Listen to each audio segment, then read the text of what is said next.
കേരള പോലീസിലെ 160-ൽ പരം പോലീസുകാർ കഴിഞ്ഞ 10 വർഷത്തിനകത്ത് ആത്മഹത്യ ചെയ്തു എന്നൊരു കണക്ക് ഇന്നത്തെ പത്രങ്ങളിലൊക്കെ വന്നിട്ടുണ്ട്. ഇത് വായിച്ചപ്പോൾ ശരിക്കും പറഞ്ഞ ഒരു പ്രൊഫഷണൽ ഇടപെടലിൻ്റെ അത്യാവശ്യം അവിടെ ഉണ്ടെന്ന് തോന്നുന്നു. ശരിക്കും പറഞ്ഞു കഴിഞ്ഞാൽ 160 പേർ സ്ട്രെസ് മൂലം മരിച്ചുവെങ്കിൽ ബാക്കി എത്ര പേർ സ്ട്രെസ്സിലായിരിക്കണം? പലപ്പോഴും പോലീസിൻ്റെ ജോലിഭാരം കൂട്ടുന്ന ഒത്തിരി കാര്യങ്ങളുണ്ട്. മേലധികാരികളുടെ മേലിൽ നിന്നുള്ള പീഡനം, അവരുടെ പേഴ്സണൽ സ്പേസ് അവർക്ക് കിട്ടാത്ത ഒരു ലാക്ക് ഓഫ് പ്രൊഫഷണലിസം, അതൊരു ചിലപ്പോൾ ഒരു ഫാക്ടറായിരിക്കാം. അടിക്കടി ഉണ്ടാകുന്ന സ്ഥലം മാറ്റം ഒരു പ്രശ്നമായിരിക്കാം. ലീവുകളുണ്ടെങ്കിൽ എടുക്കാൻ കഴിയാത്ത സാഹചര്യങ്ങൾ ഒരു സ്ട്രെസ്സായി മാറാം.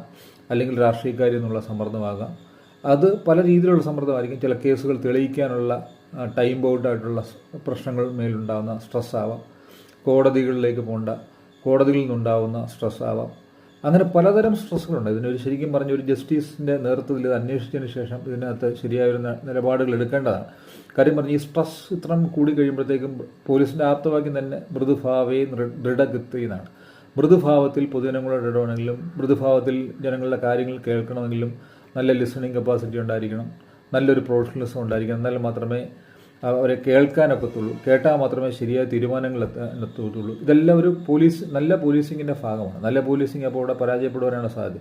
കയ്യൂക്കുള്ളവൻ കാര്യക്കാരൻ എന്ന് പറഞ്ഞ പോലെ ചിലപ്പോൾ ട്രാഫിക്കിൽ ഒരു കഴിവില്ലാത്തവനെ ട്രാഫിക്കിൽ ഇടുന്നതായിട്ടൊക്കെ കേട്ടിട്ടുണ്ട്.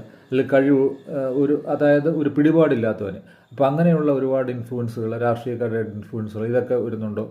എന്താണ് ഇതിനകത്ത് റിയൽ സ്ട്രെസ്സിൻ്റെ ഫാക്ടർ എന്നൊക്കെ ഒരു ജസ്റ്റിസിൻ്റെ നേതൃത്വത്തിൽ അന്വേഷിച്ചിട്ട് ഇത് ശരിക്കും പറഞ്ഞത് നടപ്പാക്കാനാണ് പോലീസിങ്. നല്ല പോലീസിങ് ആവശ്യമാണ്. ജനങ്ങളുടെ ജീവനും സ്വത്തിനും സംരക്ഷണം നൽകുവാനായിട്ട് നിയോഗിക്കപ്പെട്ടിരിക്കുന്ന പോലീസുകാർ സ്ട്രെസ് ഫ്രീ ആയിട്ട് വർക്ക് ചെയ്യണമെന്ന് പറയുന്നില്ല. സ്ട്രെസ്സ് കുറച്ച് വേണം. പക്ഷേ സ്ട്രെസ്സ് അമിതമാകുമ്പോഴാണ് അത് കുഴപ്പമാകുന്നത്. ഒരുവിധം സ്ട്രെസ് ഇല്ലെങ്കിൽ നമ്മളെല്ലാം മടിയന്മാരായിപ്പോൾ. സ്ട്രെസ്സ് ആവശ്യമാണ്. പക്ഷേ അത് ജീവനെടുക്കത്തക്ക രീതിയിൽ, ഈ 160 പേരുടെ ജീവനെടുക്കത്തക്ക രീതിയിലുള്ള സ്ട്രെസ് എന്ന് പറയുമ്പോൾ ആ പോലീസ് സേനയിലെ സ്ട്രെസ് എന്താണ്? അത് ശരിക്കും ഒരു പ്രൊഫഷണലിസത്തിൻ്റെ കുറവാണ്. പ്രൊഫഷണലിസം എന്ന് പറയുമ്പോഴത്തേക്കും നമ്മൾക്ക് ഞങ്ങളൊരു വക്കീലിൻ്റെ പ്രൊഫഷനാണ്. വക്കീൽ കൂട്ടിട്ട് കഴിഞ്ഞാൽ അതൊരു പ്രൊഫഷണലായിട്ട് ഇടപെടണം. അത് ഒരു പേഴ്സണൽ ലൈഫും അതുപോലെ പ്രൊഫഷണൽ ലൈഫും നമ്മൾ മിക്സ് ചെയ്യാൻ പാടില്ല. അപ്പോൾ അങ്ങനെയുള്ള കാര്യങ്ങളെക്കുറിച്ച് പ്രൊഫഷണൽ ട്രെയിനിങ് കൊടുക്കണം. യോഗ പോലുള്ള കാര്യങ്ങൾ പരിശീലിപ്പിക്കണം. ധ്യാനാത്മകമാകാനുള്ള കാര്യങ്ങൾ പരിശീലിക്കണം. സ്ട്രെസ് എൻവയറമെൻ്റ് ആണെങ്കിൽ പോലും സ്ട്രെസ് മനസ്സിനെയും ശരീരത്തെയും ബാധിക്കാത്ത രീതിയിലുള്ള പരിശീലന പദ്ധതികളിൽ അവരെ പങ്കാളികളാക്കണം. അവർക്ക് ലീവുകൾ കൊടുക്കണം. ഇന്നൊരു എക്സ്കർഷൻ പോയെന്ന് കേട്ടു, പോലീസിൻ്റെ ഗ്രൂപ്പുകളെല്ലാം കൂടെ 1-2 പോലീസ് സ്റ്റേഷൻകാർ ഒരു എക്സ്കർഷനൊക്കെ അതിനൊക്കെ അനുവദിക്കണം. അപ്പോൾ അവർക്കൊരു പേഴ്സണൽ സ്പേസ് കൊടുക്കണം. അവരുടെ കുടുംബാംഗങ്ങൾക്കുണ്ടാകുന്ന ബുദ്ധിമുട്ടുകളിലൊക്കെ അവരുടെ ലീവ് കാര്യങ്ങളൊക്കെ ചോദിച്ചാൽ അത് ഗ്രാൻഡ് ചെയ്യാനുള്ള സംവിധാനം കൊടുക്കണം. റൊട്ടേഷൻ ബേസിസിൽ ആൾക്കാരെ ഇട്ട് അത് പരിഹരിക്കാൻ നൽകണം. ആളിൻ്റെ എണ്ണം കുറവാണെങ്കിൽ അത് പരിഹരിക്കാനുള്ള സംവിധാനങ്ങൾ പോലീസിൽ ചെയ്യണം.